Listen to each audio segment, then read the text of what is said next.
नमस्कार दोस्तों, मैं पीयूष गोयल और आज के वीडियो में गाइस आपका स्वागत है बहुत। और आज का जो वीडियो है उन लोगों के लिए बहुत इंपॉर्टेंट है जिनको किसी भी ऑर्गेनाइजेशन से अगर कोई क्या है ग्रेच्युटी वगैरह मिली है या फिर उनको मिलने वाली है उनके रिटायरमेंट के टाइम, या फिर उनकी कोई डेथ वगैरह हो जाती है। तो उस केस के अंदर कोई ग्रेच्युटी वगैरह अगर उनको मिलने वाली है तो उसको आपको ये बहुत इम्पोर्टेंट हो जाता है समझना कि क्या ये ग्रेच्युटी जो है आपको मिलेगी तो वो क्या सैलरी का पार्ट होगी। अगर सैलरी का पार्ट होती है तो क्या वो टैक्सेबल भी होगी या नहीं होगी।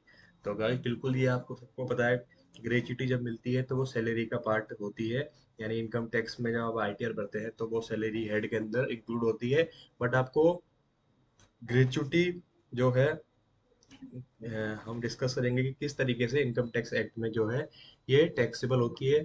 क्या ये गवर्नमेंट एम्प्लॉय प्राइवेट एम्प्लॉय दोनों के लिए जो है टैक्सेबल है, या फिर किसके लिए टैक्सेबल है, किसके लिए कितनी एग्जम्पशन यहाँ पे प्रोवाइड कराई गई है, वो हम यहाँ पे पूरा देखने की कोशिश करेंगे, पूरा समझने की कोशिश करेंगे। और आपके माइंड में जितने भी डाउट्स हैं तो वो यहाँ पर जो है क्लियर हो सकेंगे। और आपको फिर भी लगता है कोई आपके डाउट रह जाते हैं इस वीडियो को सुनने के बाद या देखने के बाद, तो आप बिल्कुल हमारी स्क्रीन पे नंबर चल रहे हैं उस पर कोई हमसे जो है कांटेक्ट कर सकते हैं। तो सबसे पहले क्या है, आपको ये देखना पड़ेगा, मैं इस चार्ट से आपको समझाऊंगा कि किस तरीके से जो है ग्रेजुटी किस किस लोगों को, यानी कौन कौन से एम्प्लॉय है प्राइवेट और गवर्नमेंट, उनको किस तरीके से एग्जाम्पशन यहाँ पे मिलती है। तो जैसे अगर एम्प्लॉयमेंट के ड्यूरेशन में आपको ये ग्रेजुटी मिलती है तो ये पूरी टैक्सेबल है, पूरी टैक्सेबल हो जाएगी। बट आपको चाहे वो गवर्नमेंट एम्प्लॉय हो चाहे वो प्राइवेट एम्प्लॉय हो, एम्प्लॉयमेंट की ड्यूरेशन में अगर लेते हो तो आपकी पूरी टैक्सेबल होगी, फुली टैक्सेबल।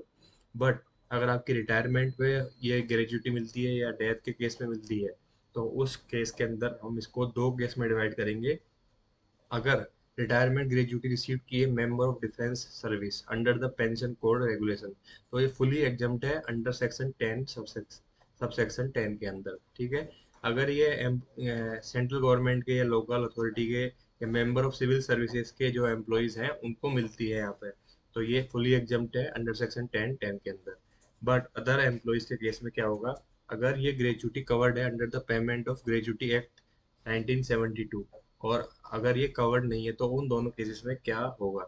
तो जो मैं लिमिट बता रहा हूँ इसमें से जो भी आपकी एक अमाउंट निकल के आएगा वो अमाउंट क्या है, जो भी कम होगा उतना अमाउंट क्या है ये एग्जम्प्ट होगा ग्रेजुटी के अंदर।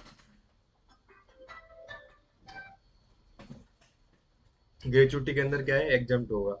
तो गौरव जैसे अगर कवर्ड है तो 20 लाख रुपए की वैल्यू, या जो भी ग्रेजुटी आपको मिली है, या फिर जो आपने लास्ट सैलरी वहां से ली है और कितने साल आपने वहां पे काम किया है, इंटू 15/26, इस तरीके से आपको ये कैलकुलेट करना है।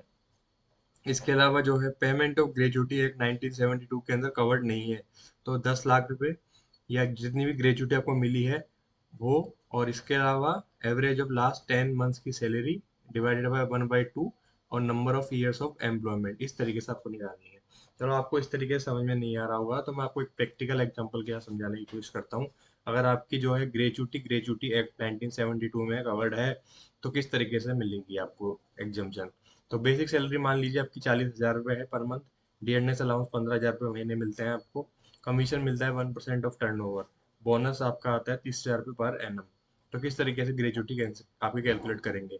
आपको मान लीजिए ग्रेजुटी यहाँ पर जो है कितनी मिलती है, 15 लाख रुपये आपको ग्रेजुटी मिली। इसके अलावा एग्जाम्पशन कितनी मिलेगी आपको वो हम यहाँ पे कैलकुलेट करेंगे। स्टेचुरी लिमिट क्या है, 20 लाख की है। ग्रेजुटी रिसीट आपको 15 लाख रुपए की हुई यहाँ पर। और साथ में जो अब फॉर्मूला मैंने आपको बताया था उसमें लास्ट सैलरी ड्रॉन आ गई 40,000 प्लस 9,000 रुपये डी ए हो गया। नंबर ऑफ ईयर्स एम्प्लॉयमेंट 26, जैसे यहाँ पे 20.56 मंथ है तो हम उसको 26 ईयर करेंगे और अब इंटू 15/26, तो ये 7,35,000 रुपये यहाँ पे आ गए। तो जो भी यहाँ पे तीनों में से कम होगा वो आपको ग्रेजुटी का एग्जम्पशन यहाँ पे मिल जाएगी। इस तरीके से अगर वो प्राइवेट सेक्टर एम्प्लॉई है और पेमेंट ऑफ ग्रेजुटी एक्ट 1972 में कवर नहीं है तो किस तरीके से होगा। तो आपको वो जो मैंने 10 लाख वाला फॉर्मूला बताया था उसके अंदर पुट करके आपको ग्रेजुटी का अमाउंट यहाँ पे निकालना है।